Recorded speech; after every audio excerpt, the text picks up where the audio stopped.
Welcome, fight fans, to The Silver Lining with your host, Randy Silver, where we break down the biggest sports stories daily, and today we're doing a UFC 292 preview show. Fights overview? Check. Analysis overview? Check. Betting lines? Check. And so much more. The UFC is coming back to Boston with a bang. 2 title fights. Sterling versus O'Malley in the bantamweight division. Zhang versus Lemos in the women's strawweight division. They're going to be absolutely bangers. It's going to be so much fun. You can expect these not to go to decisions. Going to be some knockouts. So let's dive into why we think that's going to be like that. Here's the full card right now from the UFC website. Currently, TBD. Unfortunately, that happened last night. That was Cody Garbrandt. He popped out. Vieira was supposed to face Triple C. He popped out. Now it's Pedro Munhoz. So there have been some changes here to the main card. Here's the current live card.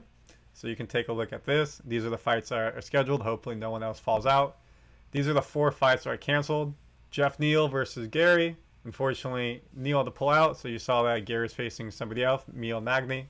And then Henry Cejudo, Triple C, pulled out. As we said, Garbrandt pulled out at 292. Unfortunately, they announced on UFC Vegas 78 that he got hurt in training, so he will not be able to fight anymore. Such a bummer. His fights are usually exciting, and he can work the mic well at a press conference. The UFC has been back to Boston since pre-pandemic. This happened in 2018, 2019, and Dana White is from Boston, so he likes to try to stack the cards. This was the previous card. You're going to recognize some names on here. Weidman was the headline in this one. He's fighting on the prelims in this one. Kind of shows he's gone down. Obviously, he's much older now, and he dealt with some significant injuries. That leg break was Rodriguez, who's the current featherweight #1 contender, was facing Stevens, who was on the undercard of Jake Paul versus Nate Diaz. Greg Hardy was in here at this time. You see Macy Barber. If you go down to the prelims, you have Kevin Holland as the second fight of the night. He would never be on the undercard anymore. He's really come up. So it's interesting to see. We just want to see how they turned out. Here are the results of that card. But what we really want to talk about today, why you're here, is the Bantamweight Championship of the world is on the line. Sugar Sean O'Malley versus Aljamain Sterling. Are you ready for a tail of the tape? Let's get into it. Sterling is 23-3, while O'Malley is 16-1. Both are from the U.S. Sterling weighs in at 134 pounds, while O'Malley weighs in at 135 pounds. Sterling is 5'7", while O'Malley is 5'11", 4-inch height. Pretty big significance for the bantamweight division. For O'Malley to be 5'11", to get down to 135, pretty big for this division, especially in the height. Sterling is cut and ripped. For him to weigh 134, he always says it's a tough weight cut. He probably needs to move up to featherweight next time because he really can't keep doing to his body now that he's in his early to mid-30s. Reach advantage is pretty even, 71 inches to Sterling to 72 for O'Malley, and then leg reach, 39 inches to O'Malley's 40 inches. So that means that basically up to the hip they're the same. O'Malley's middle section core is just significantly longer than Sterling's. Let's go over the win by rate. Sterling has only knocked out 13% of his opponents as KOs or TKOs, while Sean O'Malley has knocked out 73% of his opponents. That's a massive difference. So you have to say O'Malley has advantage, up on his feet, one punch power. You got to be ready for it anytime you fight him. But submissions, Sterling's at 35%, while O'Malley's at 7%. So Sterling has the advantage on the ground. And fair enough, both these fighters know it. Sterling was a decorated wrestler in college. O'Malley came up more as a puncher boxer. So he's going to have the opportunity to win on his feet. If Sterling can take the fight to the ground, he most likely has the better chance of winning this fight. If you look at decisions, 52% Sterling versus 20% O'Malley. Again, Sterling has had much more fights in the UFC than O'Malley. O'Malley's been in the UFC since around 2018-ish. Sterling's been since 2014. So this makes the overall fight percentages more for Sterling there. Let's look at the significant strikes now. O'Malley has the advantage in the striking. He lands 7.4 strikes per minute, while Sterling's at 4.7.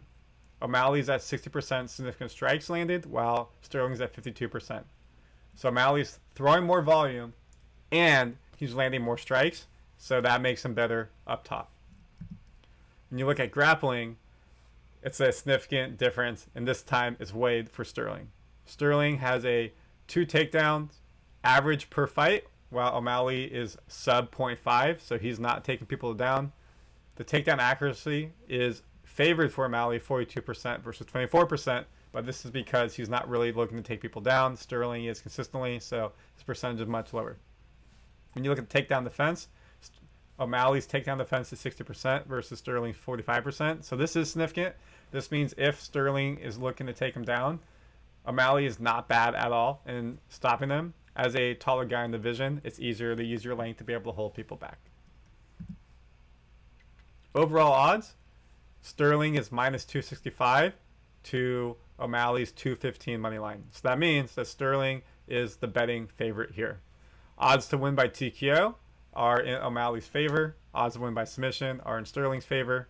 And then odds to win by decision are in Sterling's favor. So if this fight's going to go the distance, it's probably Sterling. If this fight goes to the ground in submission, it's probably Sterling. If this fight stays on his feet, odds are it's going to be O'Malley.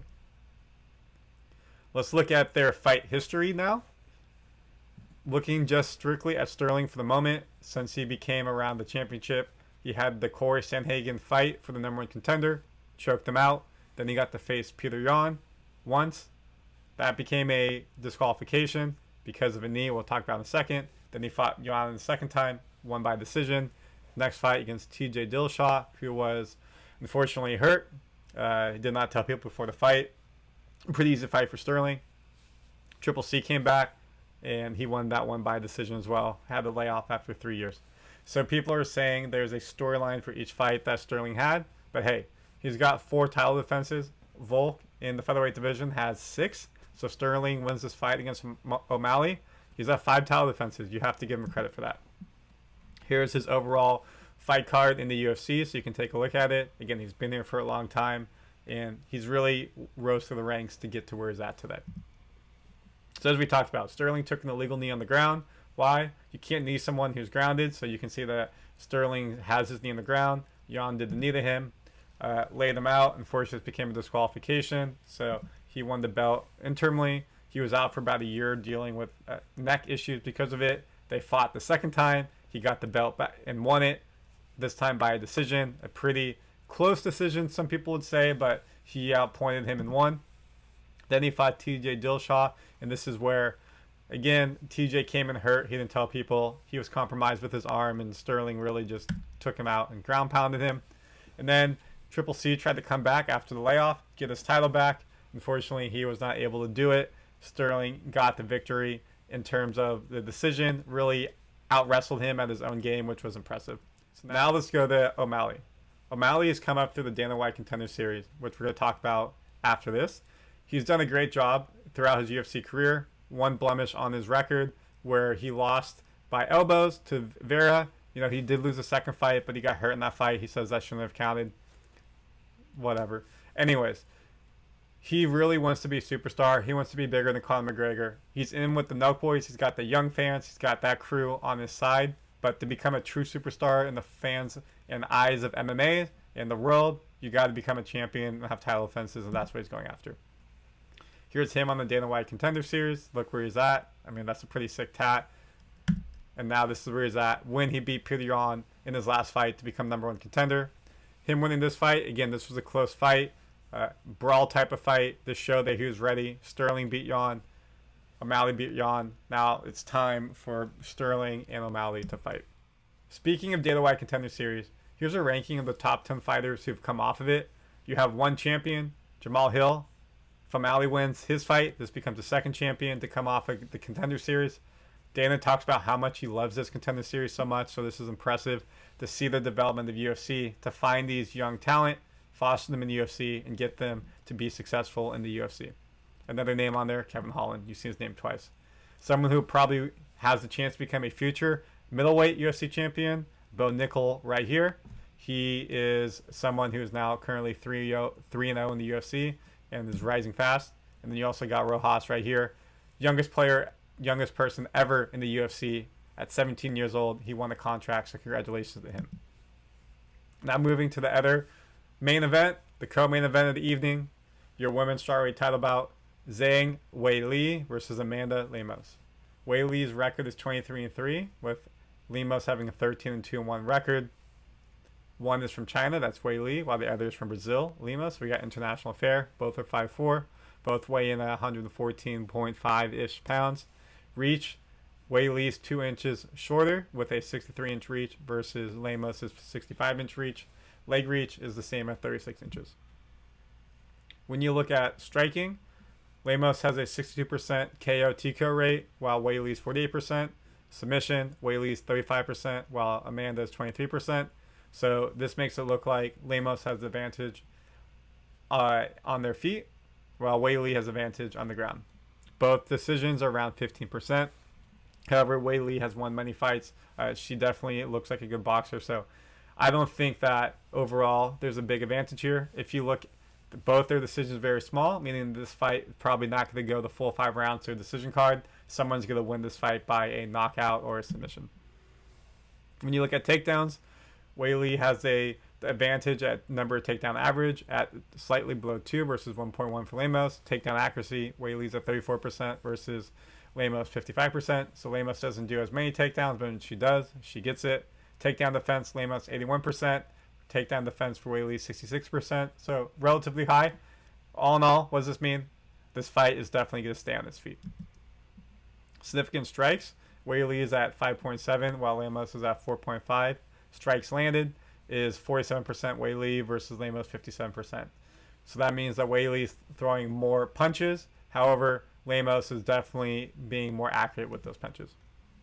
Looking at the money line, Wei Li opened as the favorite minus 250 versus 180 for Lemos. Currently, before we pulled this right before this, money line minus 300 versus Lemos 250. Here's Lemos's fights, how she got to this point. So you can see here that she's been in the UFC since 2017. She has done a nice job building herself up, especially in the women's divisions. There's not that deep of a division, so they fight a lot of the same players, such as Angel Hill. You'll see the name, Jessica Andrade. Lemos has won her last 2 fights that got her the opportunity to go ahead and face Wei Li. Wei Li was champion, and then she lost her belt to Rose, and we're going to talk about that in a second, and now won it back against Carla Esparza. So this is her second time with a championship on her waist. This is the first time in the second defense that she will get a chance to defend her title. People recognize Wei Li. She's been around for a long time. Rose had this unbelievable head kick that knocked out Wei Li. That's how she won the belt. It was a very magical night for Rose. Obviously not for Wei Li, but this was an iconic fight for the UFC. It was one of the fights of the year, one of the knockouts of the year.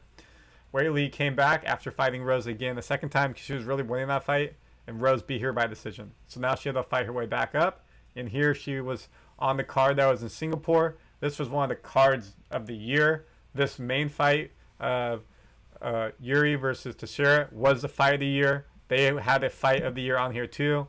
Wei Li came back, boom, spinning elbow to win that fight, knocked her out cold. This was kind of, unfortunately, Joanna's retirement right here after this.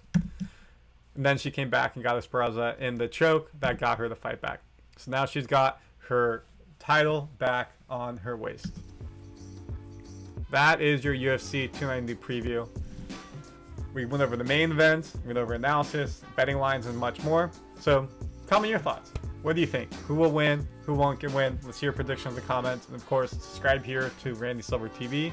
Silver lining, when this is over, within an hour or two, once UFC 292 is over, we'll have a full recap for you, highlights, analysis, reactions, and so much more. Thank you for watching. Enjoy the fights. Let me know your comments. Randy Silver, out.